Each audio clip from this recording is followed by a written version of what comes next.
There is a dangerous thing many people do in life without realizing it. They hand over the remote control of their emotions to other people. Their happiness is controlled by compliments. Their peace is controlled by criticism. Their confidence is controlled by acceptance. Their stability is controlled by people's reaction. And the moment someone discovers what breaks them, life becomes a repeated cycle of manipulation. Imagine someone says to you, you are a disappointment. The average person feels wounded. The truth is, being disappointed is not always a bad thing. Sometimes disappointing people is exactly how you regain control of your life. Let me tell you a story. There was a period in my teenage years when I lived with a guardian. Baba was a strict man, very, very strict. He had his own style of expression whenever he was angry. The common words were ashere, asinwi, ode, odoyo, elenubi enuaja, and omojati. Some of them were mild, some were dangerous. The most common ones were ashere and asinwi.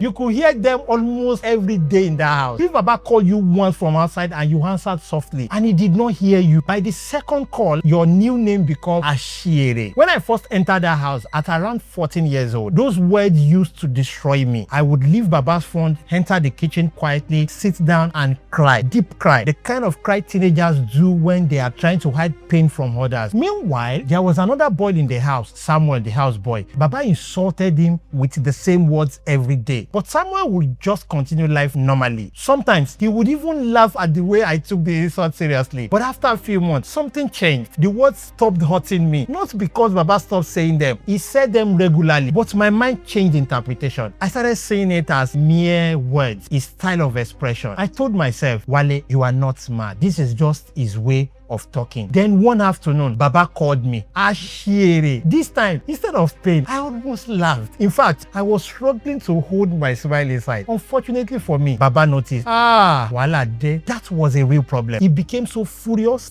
beyond anything I had seen before. It was so serious that when Mommy, his wife, returned from work that evening, he told her I can no longer stay in the house, that I had become disrespectful, that they should return me to my mother immediately. I was shocked. All the years I cried, he was comfortable. The exact day I reacted differently, the pain transferred from me to him. That moment taught me one of the greatest lessons of my life. Many people are not enjoying your pain itself. They are enjoying your reaction to the pain. The word studies reaction. Once people know what breaks you emotionally, some will consciously and unconsciously keep pressing that button. Human beings repeat what produces results. The day the result changes, confusion begins. When a parent beats a child, the expectation is crying. The crying gives the parent emotional confirmation that the punishment worked. But when a stubborn child refuses to cry, the beater becomes unsettled. Sometimes they even beat harder because the expected result is missing. That is human psychology. When somebody insults you and you immediately break down publicly, they feel powerful. When they ignore you and you start begging desperately, they feel important. When they betray you and your entire life scatters visibly, they feel they succeeded. You are acting according to the script. And once people know the script works, they repeat it. That is why some people keep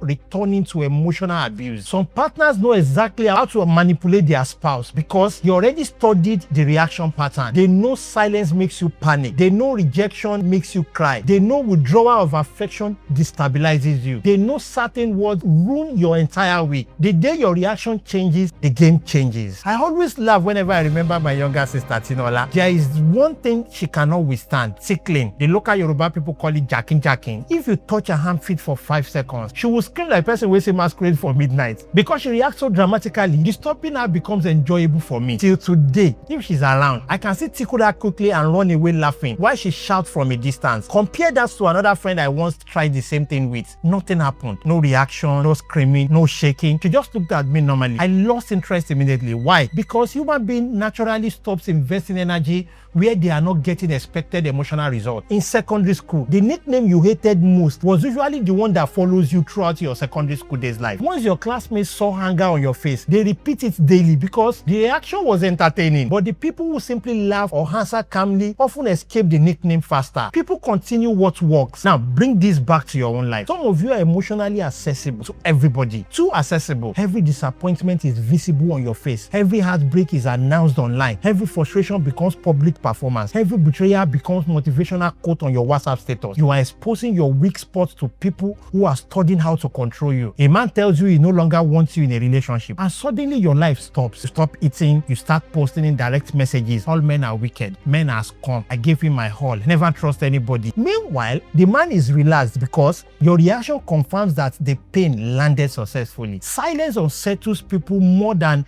emotional exhibition. Sometimes the most powerful response is composure. I am not saying you should not cry. Human beings are emotional creatures. Cry if you must, but cry privately. Heal intelligently. Then stand up back with dignity. Do not hand people front row tickets to your destruction. Even in marriage, people study one another emotionally. Some spouse already knows the exact button to press during arguments. They know that refusing your food will break you emotionally. They know that keeping malice destabilizes you. They know intimacy withdrawal controls your mood. Once people know what captures you easily, they may continue using it consciously or unconsciously. The day your emotional discipline grows, manipulation reduces. This is why maturity changes many things. When we were younger, if somebody insulted your mother with waka, fight can start immediately. I don't joke with my mother. I insulted my mother. But now, an adult hears the same thing and smiles. What changed? Wisdom, emotional control, different interpretation. Many things are not painful by themselves. The meaning you attach to them is what creates emotional weight. Failure is not automatically painful. Rejection is not automatically painful. Delay is not automatically painful. Betrayal is not automatically destructive. It is the interpretation your mind gives those events that determines whether you collapse or continue. The world will test your emotional stability continuously. Somebody will insult you. Somebody will betray you. Somebody will mock your current stage. Somebody will deliberately provoke you. Somebody will undermine you. Somebody will underestimate you. But if every situation can predict your reaction easily, your life becomes programmable. Do not become too easy to control emotionally. If you insult me in my comment section, I already know what you want. You want drama, and I won't give you. I will most likely delete your comment and block you immediately. No long argument, no public wrestling, no energy wasted. You can disagree with my post respectively. That is normal. But disrespect, no. You only get one attempt. I refuse to become free entertainment for strangers. I act opposite of your expectations. Some of you need to disappoint your problem. You are 30 years old and unmarried. Society expects desperation. Disappoint them. Your business is struggling. People expect you to quit. Disappoint them. You are trusting God for children. People expect bitterness and envy. Disappoint them. Your relationship failed. People expect emotional madness online. Disappoint them. Life eats you hard. People expect you to become permanently broken. Disappoint them. Sometimes victory begins the day your reaction changes, because when problems can no longer control your emotion easily, they gradually lose power over you. Do not let people hold your emotion remote control. Stop performing pain for people who enjoy watching it. In a nutshell, disappoint every script written for your downfall. If they expect you to collapse, rise. If they expect you to beg, build yourself. If they expect you to break, become stronger. If they expect tears, give them composure. Be a disappointment. If